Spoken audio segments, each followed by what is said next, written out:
welcome everybody to episode 177 of the You Can't Comp This NBA Trading Card Podcast. We are your hosts, Adam, Amy, and Russell Gibson. It is almost the end of the year. Yeah. Santa Claus is just about to come. It's 2025 is nearing. 2024 is coming to an end. Yeah. And we had a lovely night last night with the lads from Fast Break. So I think we should just go straight into thanking John, thanking Alvaro for throwing an amazing party last night. And thank you for the invitation. I said it on the night. I was honored to be there and be invited. So I'll say it again publicly. And I'll echo that sentiment there. That's very much. It was an honor to be there. It was great to sort of hang out with the guys and quite a few people there. It was a lovely night. Really enjoyable. Yep, absolutely. Nice to see people in person. Yeah. So I think we should start straight away with just an advertisement for the lads from Fast Break. I feel like that's the perfect segue. If you need a last-minute Christmas present or stocking stuffer, head over to fastbreaktradingcards.com, click on the gift cards tab, and you can pick 10, 25, 50, 100, 150, 250, or 1,000. You'd have to be very good to get a $1,000 gift voucher. You can pay with Afterpay, which is also a good little function there. Now, what we did talk about with the lads last night, a lot more than probably what I was expecting, was Disney Lorcana. If you're interested in getting some of this, they've got the Season 6 C Booster Box for $190. The other thing we spoke a lot about last night was Pokemon in terms of market share.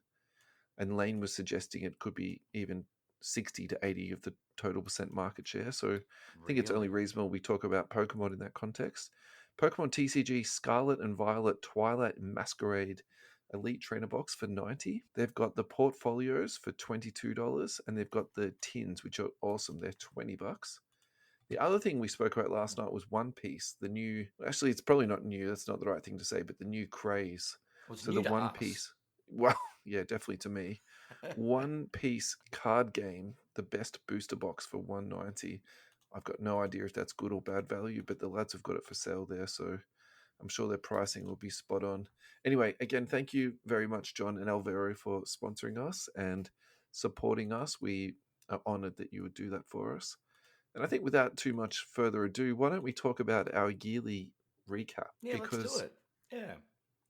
Buzzsprout, who is our host for our podcast, they basically generate stats once a year, and they will tell us, example... It's become the thing, hasn't it? Like Spotify send out their Wrapped thing. That's right.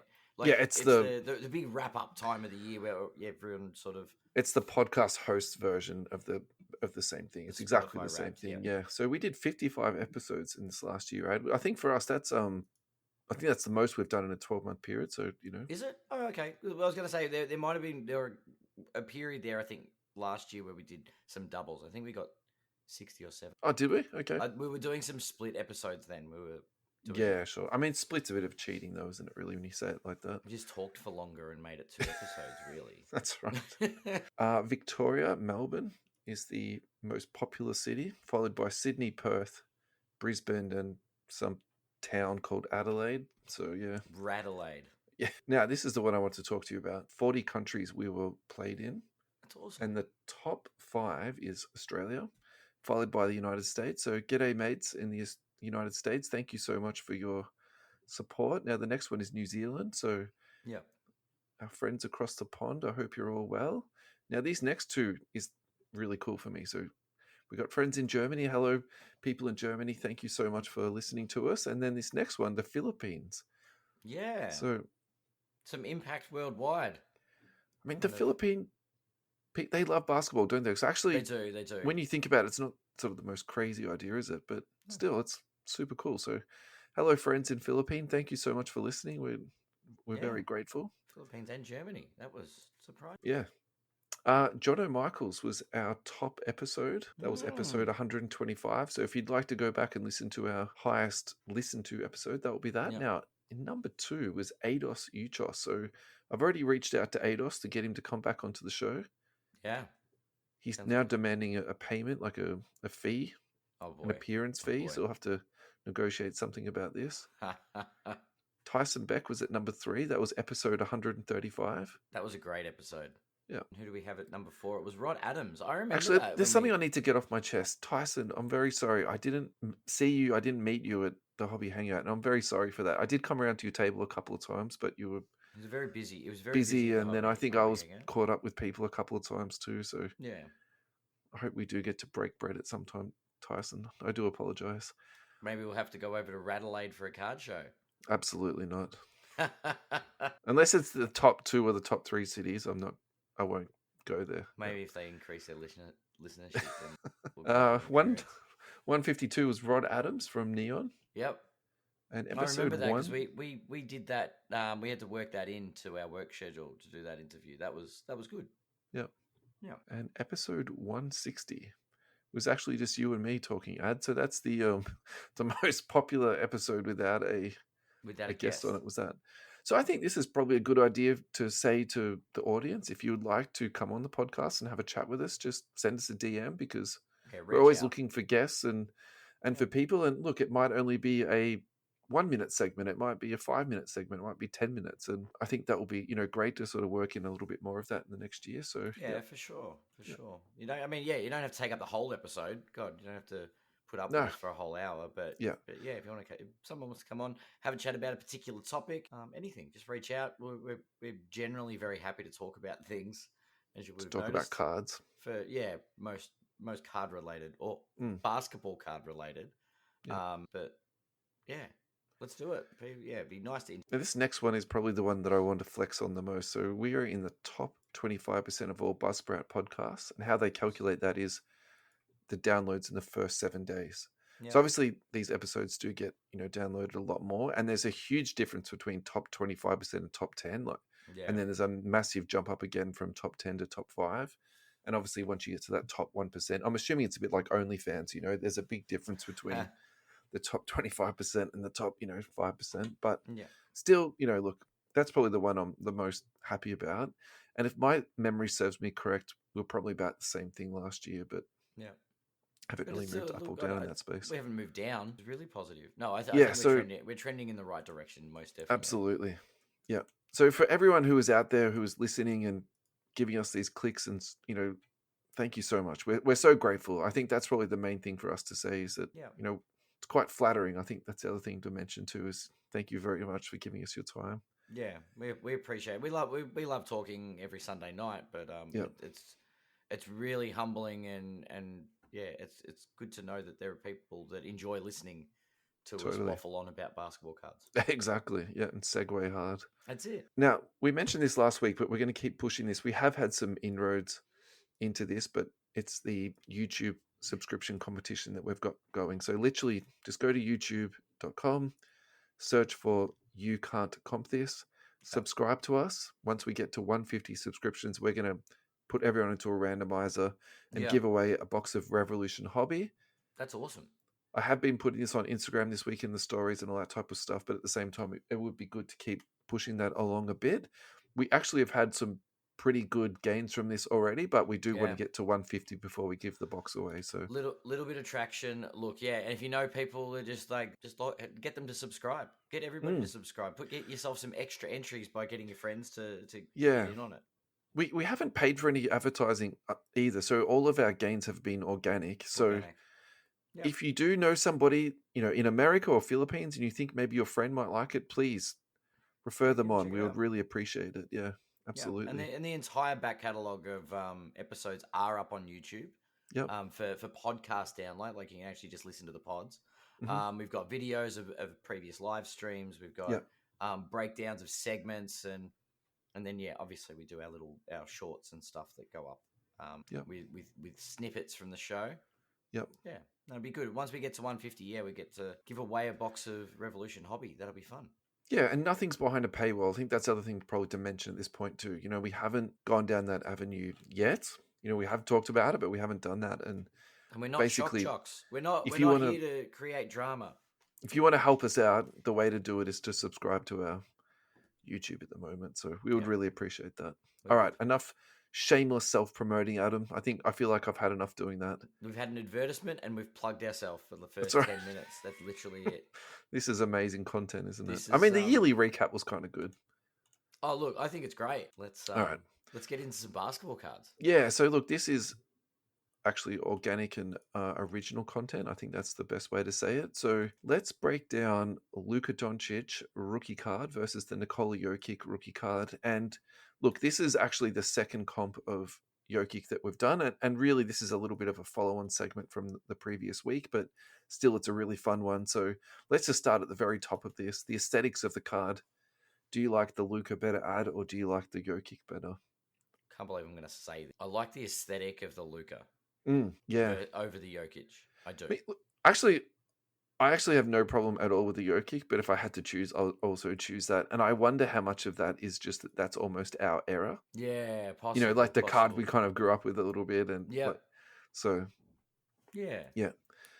Alrighty, production-wise, 28.9 points per game, 8.6 rebounds, 8.2 assists, 45% from the field is Luka. He's injured at the moment, so obviously they're, we want to call those resting stats, but still, these Jokic stats, again, are just out of this world. 29 points, 13 rebounds, 10.6 assists, and 56% from the field. So I think Luka might get the aesthetics nod, but Jokic definitely gets the numbers nod. The numbers nod. He's almost leading every stat in the NBA. It's insane. Yeah, MVP bound. For the fourth time. If you go to the second page of this, you'll see the population comparison. So 178 for the Jokic, 2,362. And then if we are going to do the numbers game at the moment, there is 7 times more easy, isn't it? Lukas than the Jokic. So it definitely 7.5 technically. Not that we're counting exact numbers on this show, but it's insane. I think it's a pretty well illustrated point how, look, high pop count on Luka aside, I think the low pop count on Jokic. Yeah, hang on a second, I got my numbers wrong. There's 13 times more. Yeah, I was going to say it's a lot more than 7. Yeah. If Jordan Michaels was here, he would have done that on his head. He wouldn't need a calculator. All right. Yeah, it's I don't know. Yeah, numbers don't lie. Apparently, they do not lie. So, when you're looking at this, what takes you by surprise? What sort of captures your attention?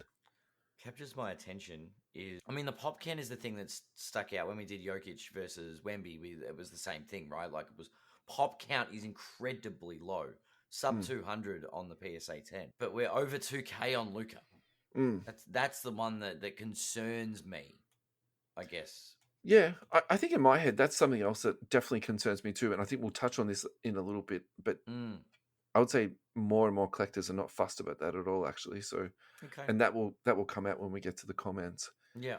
What really takes me by surprise is just the difference in the graphs. Like, you can look at Jokic's, and it just seemed like for multiple years there was just a lot of opportunity there. Like, it was sitting sub $1,000, or let's call it sub $2,000, really, for 3 and a bit years. Whereas if you bought before 2020, you were going to get it for less than $500. Yeah, that's right. If you look at the first 3 years of Luka's, like, that was up to $9,000 at one point. So I think that to me is the really big difference. And of course, the next difference too is that Luka's just since 2021 has just on a decline, whereas Jokic, he's definitely suffered losses, but you can see the last few years, I feel like he's been a lot more stable. And you've got the COVID spike. They're both spiked, yeah. Yeah, but I just feel as though Jokic, I think you've seen this stability from Jokic at a good level, sustained. And he didn't suffer as much losses too. That's what I sort of see from this graph. They won a championship and he won a bunch of MVPs. Yeah, that definitely would help, wouldn't it? Hey, why don't we take a break, Ad, and then we'll come back. And then we'll come back and break this down further. Yeah, that's right. Alrighty, we are back. How are you feeling, Ad? I'm energized. I'm refreshed. I'm ready to break this Luka versus Jokic combo down, and I believe you used the tagline with the previous one, Brunson versus LaMelo, the ultimate hype versus the ultimate substance debate, and I referred to these two as the ultimate hype in Luka versus the ultimate substance in Jokic. Yeah, I think you're right about that, to be honest. This is the ultimate. I've never seen so much smoke blown up someone that hasn't won anything in my life. So the first comment to read out is EJDB. So thank you so much for contributing. I PC Luka. He's the reason I got back into the hobby.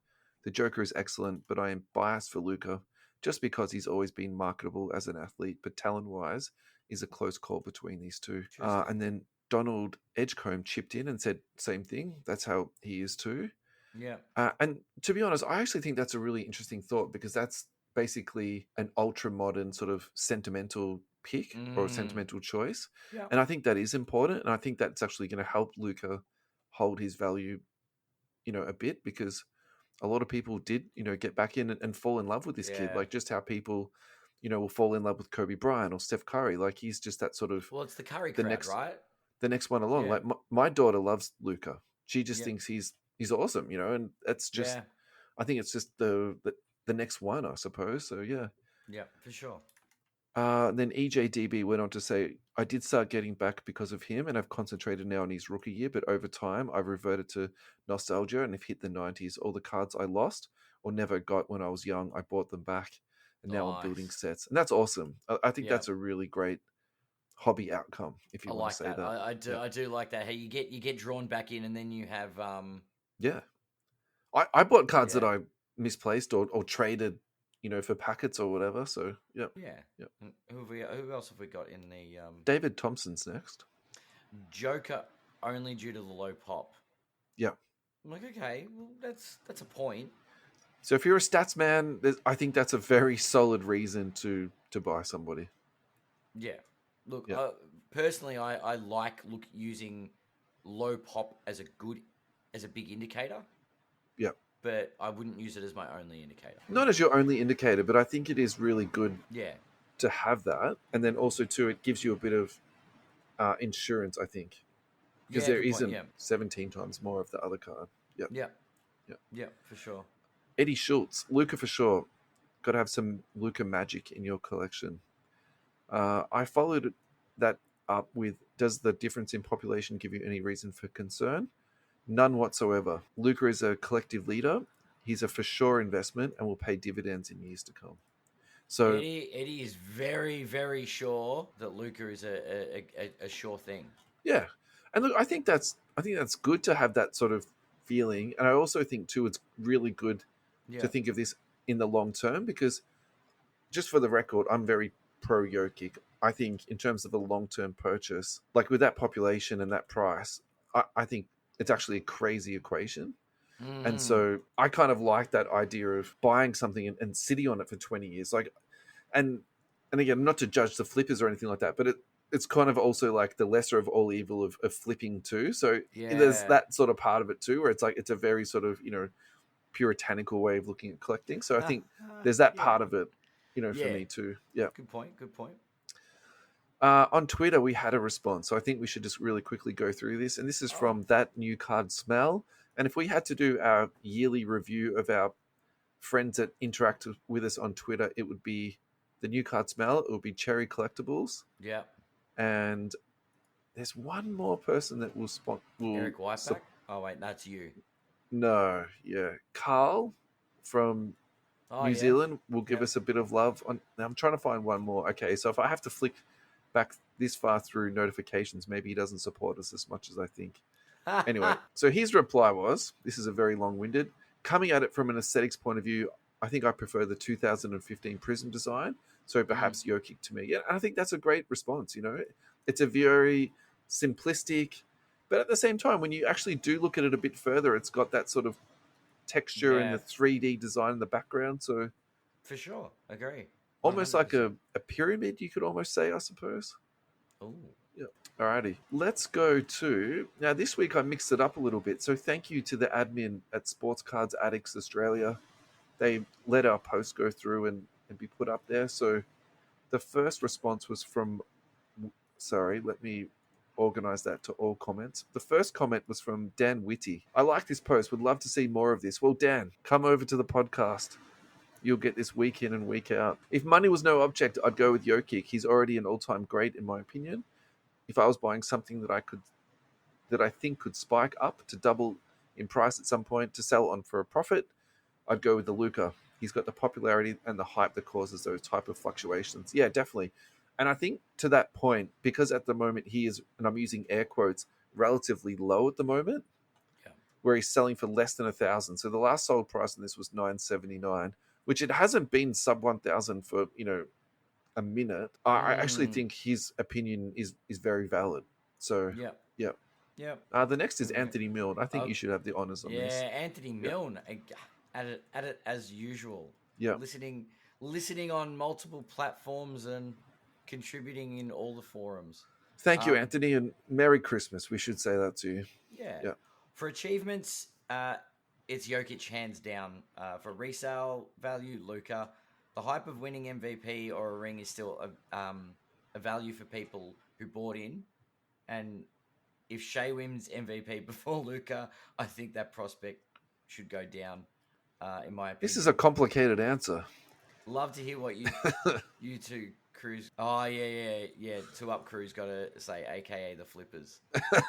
Yeah, the two. Okay, I get it. I like it. Yeah, the Flippers. The Flippers would see this as currency. Yeah. I suppose what's interesting to me is actually he slid down a lot, and I actually think that his current value at the moment seems to me too low. Not insanely low, Interesting. but I actually wonder if maybe some people have flipped out of Luca and now jumped on to say Wemby. Do you think that the Tatum value is sort of the parallels coming? It's getting closer to a Tatum, isn't it? Yeah. It's definitely getting closer to a Tatum. And I think Tatum might. Well, I don't know. The Celtics go back to back. I think Tatum will go up. That's a comp for later in the year, maybe. Or I mean, early next year. that's a conversation on itself, really. Yeah. So Tatum last sold for $615. Okay, he's down as well. He's actually a little bit down, to be honest. So yeah. They both dropped off that $100-$200. Maybe the market floor's just changed. Yeah, maybe. That's another one. It's Christmas time. Anyway, Anthony's final pick was Joker after all that. So Yeah. William Durham, Luka will always be more marketable and widely loved. So as long as he can get the ring and MVP count going so much that even that much bigger pop won't matter. But still, that is a big if. For now, with that pop and he's standing in the game, the Jokic is the more stable bet. I think that's a very reasonable answer. I think it's a very reasonable answer. I think it makes the most sense. And I definitely probed William a little bit more about this because what I was trying to say was, let's just say he wins nothing and he becomes basically like the next James Harden. And I actually think the Harden comparison is awesome because they've got, I'm almost certain Luka has copied half of Harden's tricks out of his bag. Yeah. I think they're both going to be very high scoring guards when all of this is, all said and done. And actually the price of a Harden is pretty reasonable. Actually, I think a Harden is higher than a Luka at the moment, but the population on that is much lower. So yeah. And Harden, it's interesting. Harden doesn't really have a hobby. I mean, the rookie stuff is, but it's not that popular. Or populous is maybe the right word to say, isn't it? Yeah. No, he's definitely not. Yeah. Anyway, let's skip through that because I think Leon Weston's is a one word answer. This man is not a man to waste words. He's straight to Luka. Yeah. It's okay. Why don't you do Eidos Uchos? Unless Doncic teams up with Jokic, he's never ever going to win a chip. And even then, he'll be the second most valuable player on the team. He followed this up by saying, "Put it on a shirt, Adam Amy." Maybe I do need to get some form of criticism against Luka Doncic put on a shirt. Happy to stand by it until that man wins a ring. I'm I don't see the value. I see the hype. I don't see the value. Yeah. Going to our Instagram page, Red Llama Collectibles. Joker might not get as much love now, but long term, the history books will show how great he is. Proven star. Yeah, love it. So that's basically my feeling too. I think long term, we're going to look back at this time and would you like to do lift-off cards? Well, yeah, personally, for collection purposes, I think the Jokic would be a cooler card to have, especially with the low pop count. Yeah. And the accolades he's already strung together. That's right. Yeah. But there's just something about that not so elusive Luka Silver Prism. Yeah. What if he actually strings together a couple of MVPs and a chip or two? Yeah. I'll be kicking myself for not buying it. Yeah. Kind of like I am now about not buying a Joker a couple of years ago. And I think that's a very reasonable thing to say. Like, we're now sub $1,000. Is this actually a really prime time to pick him up? Is that the good floor for Luka? It's a reasonable, The last is from Raw Card 21. Neither can go wrong, which I think is a little bit of a fence. little bit of a cheeky answer. It doesn't quite answer the question, but that's okay. I So feel like that's the actually question is which one are you picking? So it doesn't answer the question.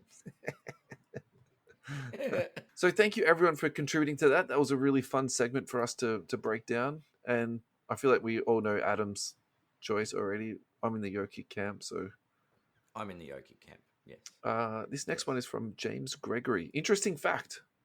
Imagine just having the house moving cost and all that AGL to TPG to connect and disconnect 8 times. So this is in reference to Dennis Schroeder When I being first saw traded.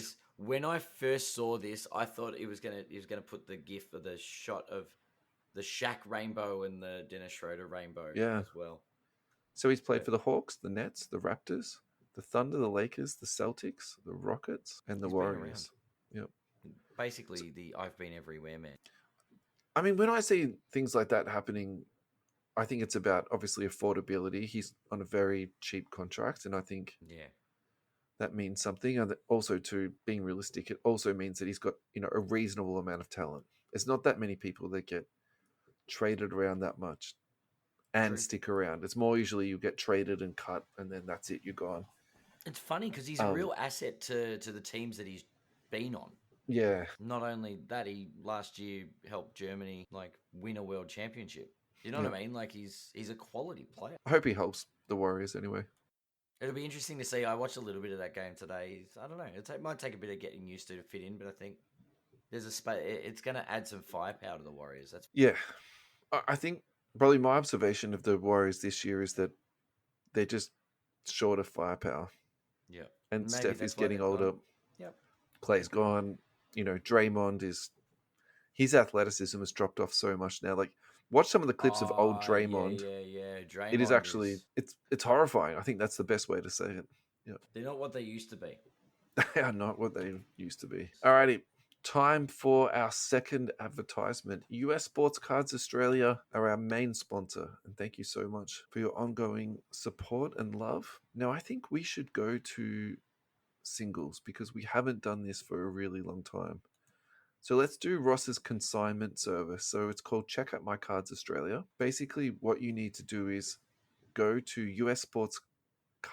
ussportscardsaustralia.com.au, click on the three little noodles on the left hand side, and go down to Check Out My Cards Australia. Once you get there, you will find There's a little form you fill out, isn't there?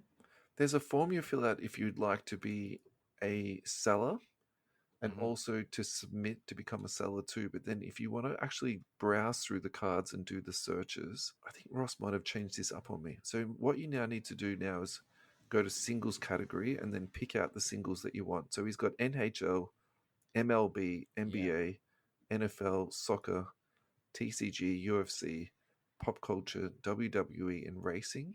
Yep. And basically, all on the back end, Ross will manage all of this. So if you're someone who's buying cards, you just go in there, buy your cards. They'll be sent out to you in one sweet little package. If you're a seller, all your cards are sent into Ross. He will put them onto the website for you. He will catalog, manage them, send them out to people, and just send you back the money. So one thing he would like to do is work with breakers that just have those boxes of cards sitting there that either get thrown out or, basically donated to charity. Or, if you want to donate cards to charity, of course you can, but you also now have the option too of sending them off to consignment for Check Out My Cards Australia. We had a comment earlier in the piece about set collecting and building up sets, and this is where you would, go to finish off those sets to ComC or to ComC in America. So this is just an Australian grown version of that. It's a good idea, a really good idea, a good opportunity to get those missing cards that you sort of struggle to find. Yep. Alrighty, let's move on to our next segment, and this is about the Milwaukee Bucks. The Bucks have been on an absolute tear. They are 8-2 in their last 10 after a really slow start to the season. We should Mm, probably add that they did win the in-season tournament, or they whatever you did. want to call that. It's in I season don't tournament. really want to talk about that much. I'd rather just talk about the Bucks just sort of in general, and I think it's really great for everybody now that they're actually winning some games. I actually wouldn't mind to later on in the show with you just go through the standings really quickly and sort of see what's standing out to you, and maybe we could talk about a couple of cards because actually this year the landscape of basketball has changed. Like there's enough actually in that Certainly has, hasn't to it? quickly run through it. Anyway, let's Yeah. stick with the Bucks for a minute. So I think we should start with the most important player on the Bucks, which is Giannis. Giannis And Antetokounmpo. we've just spoke about Jokic's Silva. We've just spoke about Luka. So this is great to add into that conversation at the same time. So if we go to PSA 10 Yeah. on his Silva, which is 2013, the population on this is just 85 ad. So again, that's less than the Jokic. The sale price on this, so this is the one that I actually think is kind of a fun comparison to, and again, what gives me a bit more confidence if I'm going to buy myself a Joker. The price on the Giannis is 6,700. So Mm. double and a bit, basically, of what we're In- talking about here. Interesting that it's double and a bit of Jokic, right? Yeah. When the pop count of the Giannis is half. Pop count's 85. Do you think that's a direct correlation? So it's a good gauge. I think it's a really good gauge for that kind of low pop count. Yeah. Look, I think this is a good example of it correlating very well. Look, I think you might be, really right about that, but my gut feeling is that it's a popularity thing. Really? Yeah, because I think like pop matters, but does it matter 2.5 times? And then if you're applying that particularly to ultra modern, well then how much should a Luka be then? Should it be like $200? Yeah, that's what concerns me about the Luka thing. Yeah. Because I think the value will over time, yeah. Look, maybe this is the next conversation we do. We do Giannis versus Jokic. Like that's fun Poor too. Jokic just keeps getting into every discussion. Well, so just to be devil's advocate on that, look, I do agree we've flogged this horse a little bit, but at the same Giannis time, versus Tatum. At the same time, though, like, what's wrong with talking about actually the best basketball player in basketball, and not just like him, and comparing, and him not to just all like others. the big headlines that all ESPN does. Like, I'm not saying I'm smarter than ESPN, like I'm not, but like I kind of find that annoying when they actually don't talk about the important things that's happening in basketball. True. It's just like the headline grabbing stuff. I'm kind of like, anyway, all right. So let's not always just talk about silver tens because there's so many other cards to talk about. So I found a 2018 Kaboom. It's in BGS 9.5. I love this picture. I love the design. I think it's really cool. It does remind me a little bit of the one that you got ripped off on eBay on, but let's not go into that detail too much. Population on this is just 21. Wow. Actually, there's a fair few of the PSA 10, so there's 46 of that. So if you look at the total pop, it's around 60, 67, something like this. Yeah. I'm assuming some of those are being cross-graded over, so let's round it down to say 60. Yeah. Anyway, that's a cool card. 1,400. I think we talk about Kaboom's long term. I think actually that's a really good buy. It's a great buy.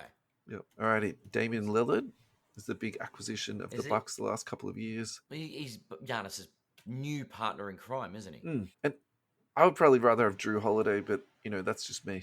I think his defensive inadequacies don't make up for his offense. But anyway, PSA 10 silver is just 43 of these bad boys. These do not get sold very often at all. In the last 3 months, one hasn't been sold. In the last 6 months, one hasn't been sold. Yep. In the last year, there's 5 sales in total. Okay. The highest sale was around 1,400, and the last sale was 1,200. Look, I don't have a massive problem with this, except that when you kind of go, well, I could get this or half a Jokic. Yeah, there's the question. Right?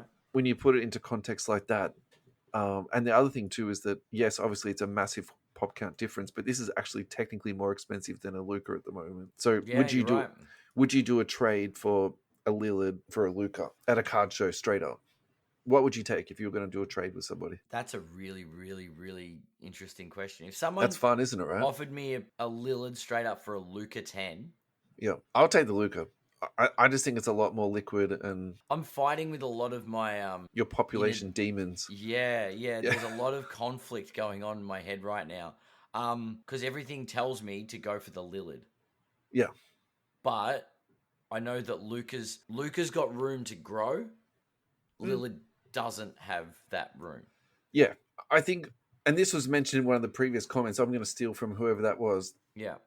The spike potential is Luka. It's definitely not Lillard. Yes. Yeah. And I don't think the Luka's going to go dramatically down, and I don't think the Lillard's Do you know what I mean? I don't think it's got a lot of ways to go. It'll tick up, I'm sure, if he's at the end of his career. But I think the Lillard is riskier long term than Luka. yeah, I don't see the potential for growth with Lillard is much more limited. Yeah, I think that is future prices. That's the high price. You know what I mean? I Yeah, don't think there's yeah, that much to go on that. Yeah. yeah. Alrighty. This next one's kind of fun. This is like so ugly it's good. This is the 2013 Innovation Kaboom. Damian Lillard. I'm struggling a little bit to look at that picture and go, oh yeah, that's Damian Lillard, but it's definitely him in his Portland uniform and it's got his name down the bottom. So, I'll give the artist the benefit of the doubt. I think this is so ugly it's good. I also think too that the price on this is effing amazing. And On it the last Raw, sold recently. So Raw last sold for 355 USD. nice. I think that is so ridiculously good. So whoever purchased that, I doff my cap to you. I think you've just made an all-time purchase. Yeah, And what else do I say after that? goodbye. Just a Yeah, goodbye. It's probably one of the last sub 500. Yeah, top tiered players you'll be able to get in a Kaboom. for a Yeah, Kaboom. Yeah, yeah, exactly. yeah, for sure. Now the third person on this list, I wasn't really too sure who to go with. I was going to go with Chris Middleton, but I was like, there's not that much really to talk about hobby wise. And this next one, I kind of thought was a little bit fun. So Gary Trent Jr., Silver PSA 10. Population on this is nearly 500, 493. Now the sales on this is actually he's way down. Like we are talking down in the dirt, but he's actually trending up. So the last few sales is $1.75. $1.25, $8.53, and $11.99. So Bit of love. if you picked one up for $1.25, you just 10x your money up to $12. So I think this is this is the stock market bonanza. Look, I think for a low term pickup, that's fantastic. I also think too, this is the type of stuff that I love about the hobby where if your budget is $6,000, we've just outlaid a card for you. If your budget is $300, we've just given you one. And if your budget is $20, then we've given one for that too.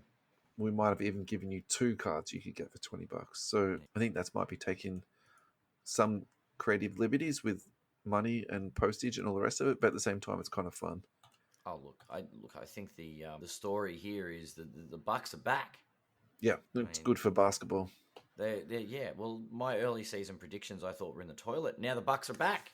Yep. The revenge tour can continue. So this next one, we're going to go over this really quick because we actually talked about this last week. This is from Surly Sports Cards. And last week we spoke about 2 gold vinyl 1-of-1s PSA 10s. And I was like, I'm pretty sure we got 3 from the case. We actually did. The third one was a Cheney Parker PSA 9 gold vinyl 1-of-1. So head over to Surly Sports Cards, support our friend Scotty. Give him a click, a like, a subscribe, all that type of good stuff. One of the good guys in the hobby. I've got those for those that didn't see the cards last week. It's better photos of them. This is much cleaner photos. Yeah, much cleaner. The next card is actually something that we pulled in a break. Yep. Again, this is a little bit of a flex, but it's also a little bit of a time for us to reflect on what's happening in WNBA at the moment. So we've actually spoken about these cards before. So this is the courtside action cards. It's not a vertical card. It's a horizontal card. I am praying that these are going to come out into the NBA. I love these cards so much. I think these are the type of card that you can put on display in your cabinet, on your desk. Yeah. I like to rotate cards on my desk. Yeah, I really love these.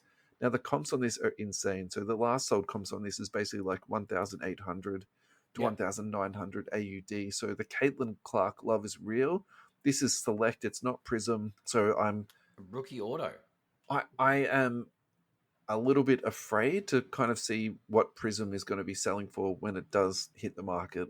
I think it's going to be fireworks, basically. That's pretty crazy, isn't it? Yeah. Well done on the on ripping such a sexy card. I think you've just nailed it. Thank you. All right, let's do this one really quickly, and then we'll head off to a break, and then we'll just do some sort of quick hitting stuff for the last 10, 15 minutes or so. Brilliant. This is from Market Movers app. This is from Instagram. These guys actually do good content. So if you don't follow them, check them out.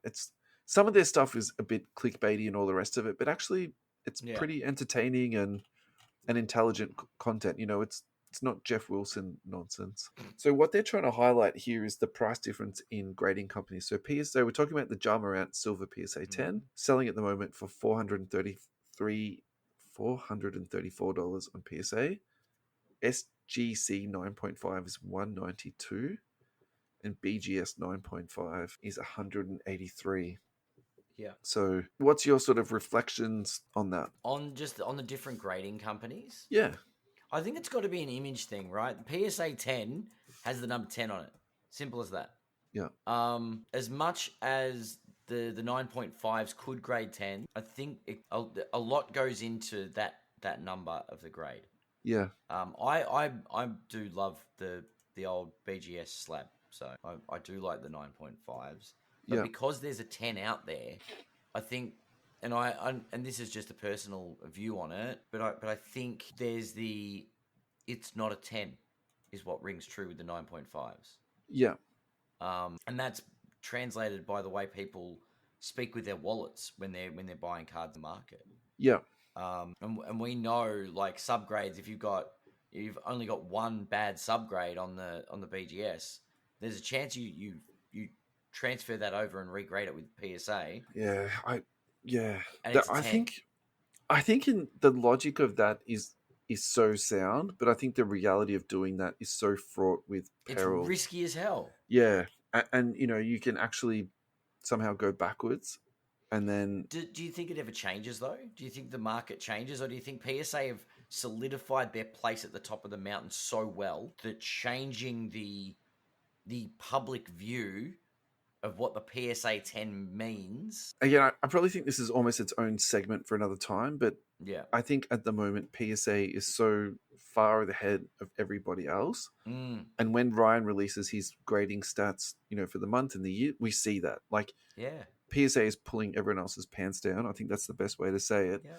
And I think at the end of the day, to summarize it into 2 lines, PSA simplified the numbers, and the simplified system was easier to consume for people. And they also have the protection guarantee where if the card is fake, if the card isn't what is guaranteed to be in the slab, you have that insurance to get it back. No other company offers that, and until they do, and I don't think Beckett will ever offer that, and neither will CGC, just because of the issues they've had with fakes over time. Yeah. I don't think they're, people are fighting for second place, not for first place. So, hey, now we've gone down this rabbit hole. Yep. We should slide this in really quickly. This is from Clicked Media, CLLCT. I don't know if I said that right. Breaking: Beckett's new parent company, Collectus Holdings, have secured $250 million in financing. The deal is led by alternative investment firm King Street as part of its opportunistic credit strategy. Actually, it's kind of an ingenious time to purchase a company when they're, dead in the water, which specializes in direct lending and distressed capital, and that's exactly what they are. Yeah. The other thing to point out too, they also obtained. Didn't they get multiple things in the deal? Yeah. Yeah. So Beckett also owns Dragon Shield and Southern Hobby, and Southern Hobby is basically like a smaller distributor of sealed product. So think about GTS, but maybe. Yeah, and Dragon Shield are a 20% of the size. Accessories. I know the accessories for Dragon Shield are more of a gaming TCG side because they're about quality and durability of the athlete. The distribution companies is a little bit of an interesting one, because if in the future it's going to be Topps doing direct distribution, are they going to be needing distribution companies? So that part of it, I'm interested to see how that all actually plays out. But anyway, let's go to a break. It might give them different reach. Who knows? But it's good to see that they're not dead. There's some life being breathed into Beckett. Yeah. Let's keep an eye out. Have an Andrew gaze into the future. What was the other one you say? Luke Longley. Alrighty, guys, we'll be back. Alrighty, we are back. How are you doing, Ad? I'm good. I'm very good. It's ready to smash this home straight. This final run. Yeah. Before we get into the home straight, let us do our final advertisement for this week. It is from our friends at Melbourne Cartel. Thank you, Darren, for your support. The Melbourne Cartel, you can find them at melbournecardtel.tel.au. Once you get onto their webpage, you will find their repacks: NFL, AFL, UFC, and of course NBA. Now, basically, what Darren is doing is a repack that is in the $35 price range. And the idea behind it is that 1 in 4 cards will basically be a hit card. So he doesn't particularly do one massive card and everything else is filler. He likes to put the layering into the product itself. You can also find him on Facebook and also Instagram and also on Whatnot, where he'll break his little repacks down. So I think the reason why we like Darren's product is because of the price point. It's an Yeah. alternative price point to other products. Also, to his full checklist is available for you to look at. So there's not anything hidden in the product that you wouldn't want to tell consumers about. He's very transparent about that. Yeah. So also for our listeners, they get 10% off. Use this code COMPTHIS10, as in the number 10, at checkout, and you'll get 10% off everything that's on the webpage. So Darren, thank you for your support, but also thank you for treating our listeners to a really nice treat there.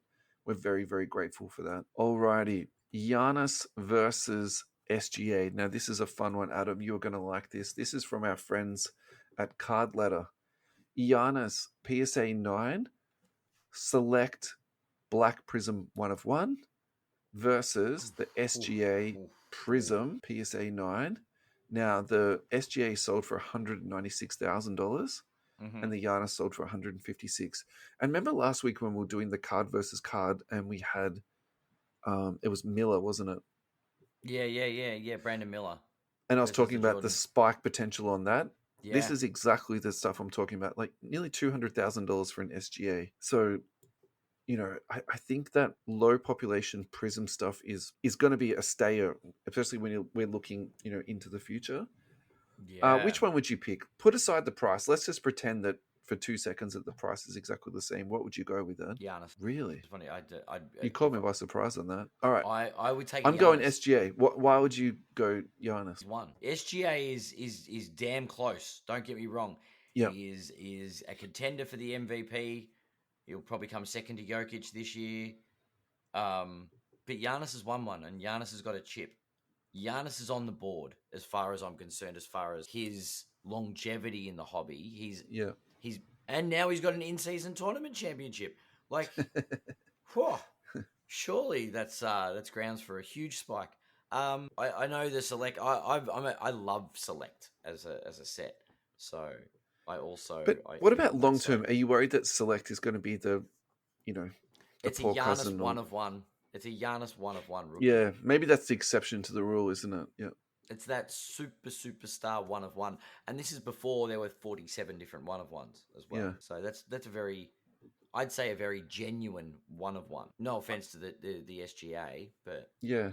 So I think I get what you're saying, and actually now you've fleshed it out, it makes a lot of sense. But I think for me the answer is really simplistic. I think Prism is better than Select, and I think your exception rule has a lot of validity here. But one thing that also stands out to me a little bit here, look, go down to the bottom there, the card letter value. The first thing that I read is the card letter. Yeah, value. so the card letter value of the Giannis is $45,000, and then the card letter value of the SGA is $233,000. So what that makes me think is that the numbers game across the board is that there's basically that much price difference between a Select and a Prism. Yeah. And so, you know, is that something that actually does sort of continue into the future as, you know, as we sort of zoom further and further out? I just feel like the pool of cards that's actually more important, you know, it gets a bit smaller. Yeah, that's true. So, yeah, look, I think this is a really fun one because I think it's so tempting to go with the big gun. And also because it's cheaper. I think there's also that part of my head where I'm like, well, yeah, maybe I should go for it. But I think I have to go for PSA Prism. 9, but yeah. Yeah, I think I have to go for Prism. I think that's my really simplistic. Yeah. Alrighty, we have to talk about Trae Young because we're talking about looking at the NBA standings. And actually, this is the one that I'm picking out because the Hawks are now 14-5. Their last 10, they're only 6-4. But at the same time, I was just like, if this team missed 14 and 15, right? Yeah, sorry, 14 and 15. My mistake. If if you said to me, say 2 weeks ago, oh, these guys are, at the same place as the Charlotte Hornets, I wouldn't have been that surprised. Like, I just feel like they didn't start well at the start of the season. I feel like there was glimpses there, like, Johnson's playing well, and I think their rookie's got, some nice game, and they've really thrown all their chips around Trae Young. They're just like, look, this is your team. We're building this team around you. I'm almost certain now that DeJounte Murray trade was to facilitate Trae Young. There's nothing in my head. They're doing well. I'm staying with that narrative basically, and I almost wondered too about the John Collins thing too, where it's like Trae Young didn't like him or didn't want to give shots to him. Fair. I'm completely speculating here. Anyway, let's talk about Trae Young because actually I think there's something to talk about here. So let's zoom into the last 3 months of his value. I actually thought this was going to be up at least 10%. He's actually down 1%. So, basically he's down nothing, but at the same time, he's still down. This last sold for $118. The population on this is 2,363. I mean, geez, I feel like we've not really spoken about this card at all. It's tanked. It absolutely tanked and bottomed. If anything, we've probably said to stay away from this because it's it's a bit of nonsense. So if you go to 1 year, he's down 37%. If you go to 2 years, he's down 63%. But I got to say, at $100, is that I'm taking it. is $100 a good buy? I think sub 200 for Trae Young is a good price. I think it's a really good price. Actually. When we go back and look at Trae, because I'm just going to break. There's been those, go back to when he was over 300, maybe he was overs. But since the Hawks have been bad, he's been in that sort of sub 250 category. And as far as a player goes in that light, I think Trae's proven he fits in that category. Like, he's been the best player on their team. Obviously, they've been hamstrung by injuries, but now the Hawks are actually sort of putting it together and showing that Trae is the player that the Hawks thought he'd be. Is this good value? Yeah. I think was the question. I think anything sub sort of 200, and then once we got below 150, I think is great value for Trae Young. Okay, so you think you could pick it up for $100, flip it out for 150 or 200? Well, I think Trae is going into the Hawks have. I mean, they've been crippled by injuries and things just haven't sort of worked out recently. But this year, it looks like they're starting to put things together, and maybe Trae is as good as people thought he was. And there's a little bit of value there. My only concern is he's got Luka-esque pop count. That's it. He's got 2,363. All right, let's go to our next segment. Adam's cards. Adam's cards. Adam's cards.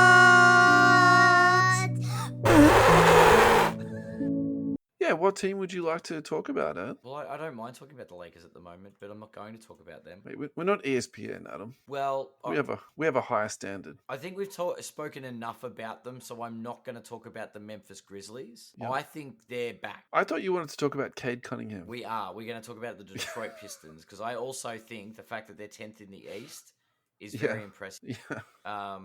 Very. Yeah. I do want to talk about the Grizzlies, but I don't think there's much hobby excitement except for Jar at the moment. So maybe we go into Detroit land and say, is this Cade's year? Is my question. All right. So my answer would be no, because it's so crazy at the moment how good this league is. Cleveland at 25-4, Boston at 22-6, and then let's just leave it there. But quickly touch on the Magic. I don't think Detroit's the thing. I think this is Cade Cunningham's leap. This is the year he takes his jump. Yeah, I think performance-wise, I've never been stressed about his actual playing on the court. I've always looked at him, I'm like, you're just a star. But I think where I worry about Cade is his team performance and how that sort of fits into the rest of the league. So where I was going with that was like the Magic, right, at 18-12. Yeah. That's 18-12 without Ben Chura and now without Franz Wagner. Like, that is insane. That's a legit... Yeah, they're a contending team for sure, and I think, but I don't see without Wagner and Banchero. Like I'm trying to look at it from a hobby perspective at the moment, and at the moment nothing Magic. Do you know what I mean? Like they're just a well put together team, which is why I didn't want to bring. That's why I didn't want to bring Memphis in because all we do is talk about Jar again. Yeah, sure. All right, well. Let's talk about Cade. So the last 3 months, he's down 23%. Yeah, that absolutely shocks me. I don't. Yeah, I don't. I think it's Cade and Trae, right? Trae Young's $100, $120. Cade's last sold $230. Mm. Cade just dropped Population's 28 points and 13 assists to beat Phoenix today. population on the Cade is 300. So if you're taking your ratio rule from earlier that you touched on, that kind of fits into that part too. Yeah. And it's that kind of pop count on Cade, I think is a very reasonable pop count. Mm. He's been stable around that. Like, I know he's dropped off a lot of, like, he's down, but he hasn't dropped below. He's been to $300 and $200. He fluctuates. Yep. Yeah, the fluctuations have been incredible with the way. I mean, Detroit's been awful for 2 or 3 since Cade's been in the league, right? They've been pretty bad. He's been injured, but I feel like this year there are a lot of positive signs. Cade leading the way on it. Mm. He's had a couple of mega, like, really big triple doubles. He's got a lot of big double doubles in his point, like his output. So I think we talked about him already this year, and my standpoint was that he's someone definitely to look at. I think the talent is there, but I wonder if in 12 months' time, it's actually going to be the better time or the more stable time to buy him. So I think, so basically what I'm trying to say is, when is the right time to buy this guy? It might be that he actually goes down a little bit more. But there's also going to be you reckon he'll drop below 200? Look, to be honest, this Detroit team is not awesome to watch, and I've tried to watch them. They're not the most entertaining team in the league at the moment. I think they've got a good foundation at the moment. I think they're going to be great in 2 years or 3 years' time. You know what I mean? I think that's but then if you sort of apply that to his card value, I think that's a reasonable thing to say. So, is now the good time to buy. And look, to be honest, that minus 23% over 3 months, that is actually a little bit worrying for me. And that's fair. I wouldn't have expected that much drop off. Like, I think 300 is still, a pretty good buy. So at 230, but what I'm now thinking is, how much more is this going to go down? That's perfectly honest. Like, that's where I'm at with this kid. Interesting. I've got Cade as an all-star. I've got Cade pushing for the all-stars. Yep. I think he's taking a step, but yeah, you're right. They're not the best team to watch, but when they're on, they're it's like watching Orlando a year or two ago. When Banchero was sort of doing his thing, there are games where you go, oh, wow, this kid's got talent. Chops, yeah. And you get the right pieces around, they'll be good. I don't know. I see a core forming, and I think Detroit's doing what a lot of the other bad teams aren't doing, and that's sticking. Well, they've stuck with it for doing now, better than the Wizards, that's for sure. That's true. Are they still in the NBA? They're like my Houston Rockets from 2 years ago, not being a professional basketball team. That's a team that's actually doing quite well. All right, I've lost track of time, Ad. We've had some technical difficulties tonight, people at home. I think it was we were just about to tick over to the hour mark when so let's finish off with this next one, which is the Michael Jordan card ladder headlines. This is from the record collection set. I think this card is tacky. I think some people might argue it's tasteless, but I love this. I think this is super cool. So this is the BGS 9.5. I like it. This last sold for 4,800. The population on this is 18. Yep. The market cap is $85,000. I get why this card is expensive. It's just an aesthetically appealing card. I do like those crossover cards where we had that sort of the Marvel crossover card that went crazy a couple of years ago. Yep. The Marvels, yeah. Yeah, I just don't know how many people are going to be into music and vinyl and then also basketball cards at the same time. I think that's kind of a tough one to cross over. I don't know. It's just like, but it's a good thing that it's the vinyl because it's a record, literally setting record. It's such a good play on. There'll be a LeBron set of it. He's been breaking records, setting records like crazy. Yep, played 1 billion minutes this last week. 1 billion minutes, most double-figure games in history now. Thank you everyone for listening. Adam, thank you for a lovely night as always. Thank you. This is our last one for the year. I know you've got one more in the tank. Hopefully Ryan from GemRate will be on. I've just sent you a message tonight, so no pressure, Ryan. But yeah, I'm going to be off for my Christmas fest next week. Well, actually, you're right. Yeah. So, guys, have a wonderful Christmas. Have a safe Christmas. A safe and happy. Hope Santa Claus is good for you. Yeah. Hopefully, you guys are on the nice list and don't get a potato. You don't get a potato. Yeah. Unless you ask for a potato, because that's right. If you ask for a potato, I hope you get potato. That's right. Yeah. A good potato. Exactly. Yeah. High quality one. High quality potatoes. Yeah, thanks for a great 2024 for everybody listening and to you, Russell. looking Thanks, forward mate. to doing it all over again in 20. Exactly. And talking in rag. That's right. Our normal recipe. Yeah. Thanks, everyone.